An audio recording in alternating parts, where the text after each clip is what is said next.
Cobra Kai Season 6, you stand before this court accused of 1. That you willfully and repeatedly squandered the momentum of a triumphant first season, losing pace each year until finally grinding to a creative halt with you. 2.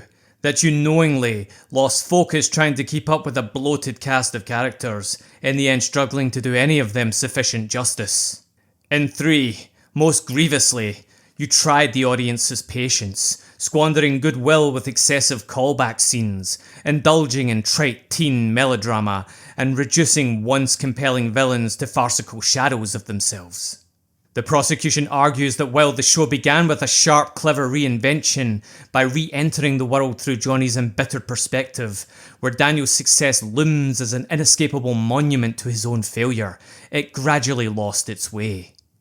With each season, the show piled on new faces, refusing to part with all but a few, hoarding them like a lonely old lady spooning bags of garbage, convinced the smell only gets better with time, until the dojo was packed with squatters and narrative focus had long since tapped out.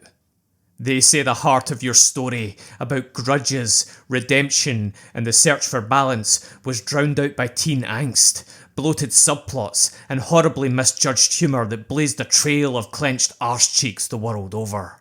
What once felt fresh and self-aware became overstuffed and out of fuel, culminating in a final season that coasted on inertia, milking stale jokes, like Johnny playing the same clueless idiot 5 seasons in, missing every chance to grow, until the show itself became a test of audience patience. A story buckled under its own weight, screen time burned on characters long past their use-by date, diluting whatever emotional core remained. Arcs finished seasons ago were reheated for cheap drama, like Hawk and Dimitri bickering as though the writers forgot they'd already grown up, pushing fans past the point of caring because their story refuses to evolve or end, made worse by bolting on a subplot about AI fight gear, absurdly making karate flirt with sci-fi, like hooking your carpet up to the Wi-Fi. Villains smirked like previous seasons had never happened.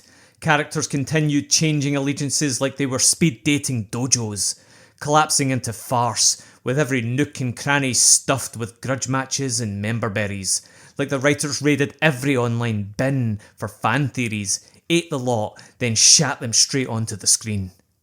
The defence concedes the journey became messy, but argues that the show always carried a heavy load. Legacy characters, new blood, multiple arcs, and tonal juggling. Like any thrill ride, there was bound to be moments that felt like chaos.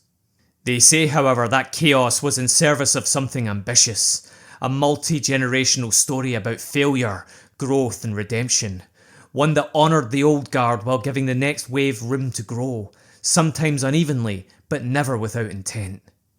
They point to Johnny's arc as a powerful continuation of original themes, a man taking a second chance on the long road to self-respect. Even the masters, old and new, were shown to be imperfect, still learning, sometimes from each other, sometimes from students, and sometimes from voices long gone. They defend the tonal swings as deliberate efforts to blend humour, heart and drama, an ambitious attempt to give weight to every thread. Every character was a gamble, maybe a few didn't land, some were quietly sidelined and perhaps others lingered too long, not from neglect, but from care. A refusal to abandon stories before they had the chance to mean something. They argue that despite the chaos, the final season did eventually strip back, refocus, and land the emotional beats it needed to.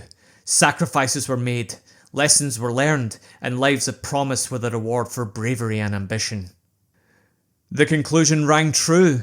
Johnny got his moment, Daniel found balance, and the philosophies that once clashed finally stood side by side. Not as enemies, but as equals, both viable answers to different problems. And above all, they maintain the show stayed true to the core of Karate Kid, that balance matters, that people can change, that there's more than one way to meet challenges, and that wisdom can come from unlikely places. I have heard your case, and considered it carefully. This court acknowledges the show's achievements, its brilliant re-entry, thematic ambition, and deep affection for the source material. The mentor dynamic between Johnny and Miguel echoed that of Daniel and Miyagi. Not an imitation, but its own thing entirely. 2 damaged lives crossing at the right moment, each giving the other direction and purpose. Its cultural impact cannot be understated. It brought a cherished legacy franchise roaring back into the present, crossing generations and uniting fans old and new. The kind of revival most franchises could only dream of. However, Season 6 was not a mere stumble, it was a collapse. The inevitable outcome of biting off more than could be chewed. The heart was still beating, but buried under layers of filler, misjudged comedy, and a villain roster fit for a Saturday morning cartoon. Characters like Chosen and Silver were brought back with flair, humour, and weight, but despite earning their places for a time, their presence lingered too long. The arcs were resolved, but resolution isn't redemption.